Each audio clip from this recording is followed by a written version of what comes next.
Ready for another round? It's Brewsday Tuesday. Here is Huck and Big Nate. I'll have to say that these seltzers do make a much louder noise than the beer's been making lately. I think it's the narrow can. Do you think it kind of just funnels it all right towards the the sound top. goes popping? That's my theory based on no scientific evidence. Yeah, well, most of my theories are based on that. You know, I don't know. You almost got me to say something political, like, I have to wear 2 masks because the science says so, even though and a face shield. Even though for the last 10 months I had to wear 1 mask because the science said so. All right. That science just keeps changing. But anyway, back to beer, not beer. So another edition of Brewsday Tuesday, another round even is actually where we're at. Another round. And not quite beer today, but got some Ovaltine. Okay. That's not Ovaltine. That's PBR hard coffee. Yeah, so I didn't know if that's a seltzer or not, but it came in at 5%. It was in the same shape of can, and it was on the shelf with the seltzers at our local grocery. It's a similar concept. Food City, where you can drink while you shop. Which is important. Which is Huck recommended. I shop much better while I'm drinking. I mean, have you ever gotten home and been really angry that you bought those Doritos? No. Or those fresh donuts that were coming out at the bakery. No, you didn't need them, but you got them. I think everyone should be a little loosey-goosey when they're shopping. That's just a fact of life. And their carts have beer holders. I kid you not. No, they do. They're ready for you. So this is a Michelob Ultra organic seltzer. So here we are back to InBev.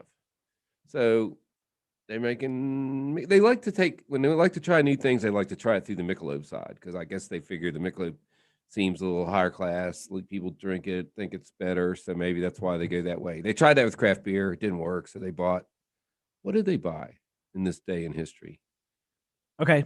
Yeah, what did they we'll buy? We'll go right there. This, well, it's not this day. It's this month in brewing history, but AB InBev purchased Goose Island. Uh-huh. That was kind of the red flag, if you will, that major companies like that were coming for craft beer. Well, they were coming for it for a long time, but they couldn't do it themselves. So they said, well, if we can't make it, we'll buy it. And they ended up buying 12 or 13, I think now, breweries, which are now, I couldn't find one, but Breckenridge Brewery. We're at 14. Breckenridge Brewery actually is now making a seltzer. Budweiser's now making a seltzer and putting a Breckenridge label on it. And I couldn't find some, but we will try those at a later date. So anyway, I wanted to try this, and I'm like, it's competing with itself. If InBev owns White Claw, now the question is, do they? So who owns White Claw? It says it's owned by, Nick Shields invented it in Connecticut, and then Mark Anthony Group in Canada, which also makes Mike's Hard Lemonade, owned and privately held, makes White Claw, debuted in 2016. But wait, so who owns Mark Anthony Company? Oh, so Mark Anthony Company got bought by what? Labatt. Okay, so they sold all. Now they don't say which brands, but they said they sold all their beverage brands, but retain rights to distribute in the United States to the Canadian version. And so then Labatt, we go a little further back, is owned and controlled by InBev. So do they own White Claw? Do they not own White Claw? Do they own White Claw Canadian? I don't know. I think you're getting to a point where it's shell companies on shell companies on shell companies. But I also want to point this out. I imagine in the Beer V, there's a chart. I'm thinking more like, that scene where someone's trying to track a killer who's gotten away with murders for a long time. Oh yeah, with all and the got the red string. Yeah. Like you're just trying to pinpoint. I need to do AB that. InBev. I have a wall, and it's not that I agree that Budweiser is the most consistently made beer in the world. I mean, yes, it's in every country. They're making it everywhere. I think they even make it in China, and it's the same everywhere. I get that, but the point is, why would you, if you're a great beer company and everybody loves you and you buy another beer company, you should, if Walmart buys a grocery store, they name it Walmart, or at least they say they own it. Call it what it is. Don't try and trick us. Yeah. Why are you not admitting this? I don't know. It's manipulation of consumers, and it's not okay. Yeah, it's working right all through our government and everything. Never mind. I was going there I again. mean, I didn't. You want to talk about AB InBev? I didn't realize. So by 2019, it's probably more now. AB InBev owns 14 formerly independent breweries. Compare that to Miller Coors, which to me, if I think of domestic beers, goes Bud, Miller, Coors, because those are like the biggest names. Miller Coors only owns 6, right? And then Constellation owns 4. So like you've got basically like the big 3 there who are kind of just now you're clearing out everything independent. Well, yeah, that's what they want to do. They want the market share, which is what businesses do. I mean, fair enough. But the problem is you need to do it in a straightforward manner, in my opinion. Be honest. Yeah, but on the other hand, like you got some consortiums of Dale's Pale Ale, and and then you got Dogfish Head merged with Sam Adams, which I think was a good move. I think it's a continuation of management because Jim was getting old and Sam is not. It's just, I think that's a really good move. And I think they're going to be around a long time. I think Sam Adams has a bit more transparency. Yeah. They're pretty honest about what they're doing. Right. And part of the problem too, besides that, and it's also controlled by Big Beer, is, the distribution method. 33 states, you can't just go buy beer. The other 17, you can. So I don't know. We won't get into that on this show. Is Sam still technically considered independent? Yeah. I mean, that's all you really need. Only 2 people own voting stock, and that would be Sam and Jim. Yeah, I mean, that's a long history of right. And so they're basically going to their distributors and saying, we want one person to distribute our beer. If you can't do that in your state, then we won't distribute in your state. We're okay with that. And that's a lot of power right there. And that's going to start turning this whole distribution thing around a little bit, I hope. That's, the COVID's been doing a good job. I've been able to buy Buffalo Trace in the mail. I've been able to get beer to go, or, you can walk out a lot of restaurants and a lot of places with drink in your hand. Yeah. That's a good thing. And I mean, as we've kind of talked about before, it's kind of a running thread, is that's one of those things that absolutely has to continue. Yeah. Because I mean, whether you like it or not, whether you believe or not, people are still hesitant to go out and be in a public place. And that's going to help the breweries, but that's also going to help expose more product to the world.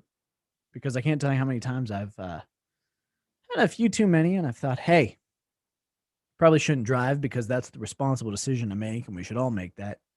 But I could really go for a beer. And that's when you want to experiment, just like we were talking about with the Food City being able to drink while you shop. Yeah, that's amazing. So I think it's important, and I think it's great for the industry if that continues. Yeah, I mean, if you can get somebody to bring you a 6-pack of beer, and you can in Blacksburg. I don't know about out here. No, I mean, if you call the right number, yeah, in Radford, beer will show up to your house. Yeah, I mean, I think that's good. I think it's a good thing. And I mean, I'm comfortable going out, but I'm going to tell you, I'm not particularly comfortable getting in an Uber. So, I don't want to get on a bus. I don't want to get on a plane. That's just me. And I've had it, and I feel pretty secure, but I just don't know about all that. Yeah, it definitely seems more secure, safer to order out, just continue the delivery. Right. Or I go. I mean, we're preaching to the choir here. Yeah, this is our audience. Right. I go to bars though. I was in PK's the other night. No, I was the only one in there. I mean, literally the only one in there. Now it picks up for a while, but everybody's talking about everybody's giving it to everybody in the bars. Well, no, nobody's in the bars. Nobody's in the restaurants. The poor guys they're starving. Now, hopefully that's going to change for whatever reasons. So I want to tell a story about a boy named Jeb. So Huck was kind enough to bring our beverages in today, and it's really weird. And I feel it's important to bring this up. Before he had pulled anything out of his cooler, we were talking about seltzers in our background and non-beer alcohol, and I said, "Hey, what do you know about PBR hard coffee? Because I've considered trying it, but I was afraid to fall for it." And of course, he was kind enough to actually pull one out of his cooler, the PBR hard coffee. I thought of you when I bought it. Well, that's like I've often said, if I'm feeling cheap and just kind of want to go for a beer with no guilt, no obligation, Pabst Blue Ribbon. but I was really afraid of the hard coffee. And I got to be honest with you, I'm not now. I'm really glad I've had this experience. You like it? I do. Okay, so if you look at the little bit I've got left, Yeah, it if you're does look watching on just like video, coffee with cream. it looks, and you can't taste the alcohol, which is pretty deceptive, probably a little dangerous. I'm assuming this beverage may have been made for functioning alcoholics who Oh, that would be need their great in your coffee Zoom meeting. at the beginning of the day. You know, Yeah. I just got my coffee. Well, why are you drinking it out of a beer stein? Do funny things sometimes. Well, my dishes are dirty. Dishwasher's broken. My That's dishwasher's what you passed go. out. I And you tried can to get wake away her with up. that. Have you had any throughout all this? Have you had any embarrassing Zoom or No, but I've seen a lot. video meeting experiences? Not really. Uh, I've done a lot of Zoom stuff, but no. But you know, I've seen some funny stuff. You were kind of the precursor for me to getting into Zoom. I'd originally started, of course, I've got my BS with Big Nate video podcast, and I started off with Skype. Right. And then I saw what you guys were doing with Zoom, you and Drez. And Well, we had to do something. We were your you know, Zoom we after couldn't- parties, which we should probably try and do one of those some point. Well, that's what we started with, but then after the COVID, we had to be on Zoom for like 3 or 4 months till they Yeah. let me back in the studio, which is probably a big mistake, but here I am. But it's amazing to me that so many places are relying on video conferencing nowadays, and it's still fairly unreliable technology in 2021. Yeah, and just to, let's just go off on a tangent as we are wont to do. I mean, Virginia Tech's building 3 huge new dorms, and I think only like a third of the students are on campus. I'm like, whoa, we got all these empty buildings everywhere. What are we going to do with them? What is going to happen? Churches, nobody's in the churches. Churches were underused anyway. If you think about it, Yeah. 2 days a week, maybe some other peripheral meetings, but 2 days a week, you had your masses in there. And then it's like schools were 5 days a week and businesses were 5 days a week. And now we got all these huge buildings with nobody in them. I mean, everybody I know, we do a Saturday night beer now group, and there's probably 12 or 15 of us at various times that come and go, and none of them are working in the office. Some of them go in once every 2 weeks, but no, my wife hadn't been in she's been in her office twice since they shut tech down last year. I don't have an office, so that's why I Zoom anyway. But I mean, from what I understand, from what I've seen of you, your office is your vehicle. Yeah, One well, you have for the day. yeah, I work. I'm a necessary person. So when I'm working, I do security. So when they need security, I have to go work.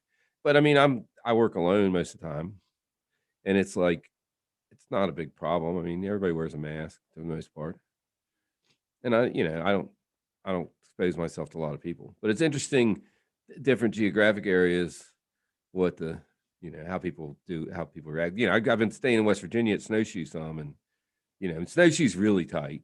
Everybody wears a mask. You wear them all the time, even skiing, which actually I'm getting kind of used to. That's the most I've worn a mask yet.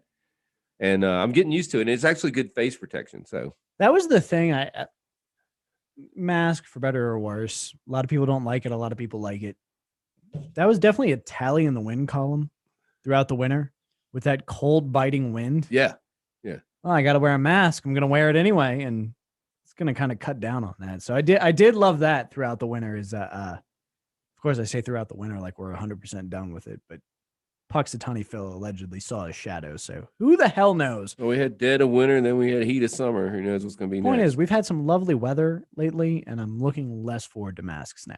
Yeah, there you go. All right, let's rate these bad boys. I said it again.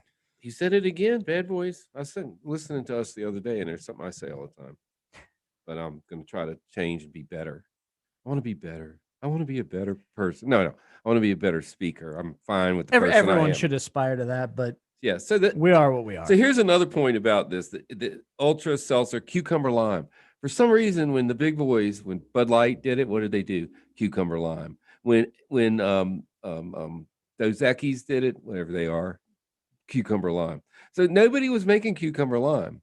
So apparently they were like sitting around the marketing table at InBev or wherever, Molson Coors, and the guy's like, I really like cucumbers. Let's do something with cucumbers. And it was just across the board. All these boards were like, yeah, cucumbers. We're going to and lime, cucumbers and lime. There was a moment where someone on the board was like, what, like salads for lunch? Should we order Yeah. out? Yeah, that's what happened. They probably brought No, in salads. we drink it. And then we'll drink a salad. Yeah. Okay. So anyway, but that being said, it's not bad. I like cucumbers and I like limes. Of course, I prefer my lime with tequila, but that would be me. I think this one's a 4.25. It's very, very clean. I have to say, 4.25. I was a Mick Ultra drinker before I discovered craft beer. That was my jam, as Drez would have said.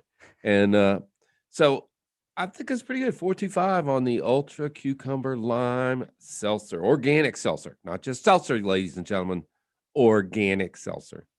So you know it's better. That's important to notate. All right, what do you got on your well, coffee? I know what you got. I mean, I'm calling it. all right. What's your prediction? It's a high number, like max. All right. So I was real hesitant, and man, I really didn't want to I didn't want to do this once in one show, let alone twice. But here we are. Coffee, also extremely important to me. Probably my third vice if we were to list one. Usually I drink my coffee black. I think it's important that this wasn't black. Kind of need that sugar, and I think it was covering the alcohol taste. I'm gonna leave you one when I go. I would definitely get this again. PBR, hard coffee, getting a 5 twice in one show. I surrender. I lost. He is Huck's Beer Buzz on Untapped. I am Horror Show Radio, and Y'all should follow us. before I give anything else a 5, Yeah, we better get out of here. let's get out of here. You've been listening to Brewsday Tuesday, brought to you by the Cellar Restaurant and Six Pack Store, right here on 105.3 The Bear.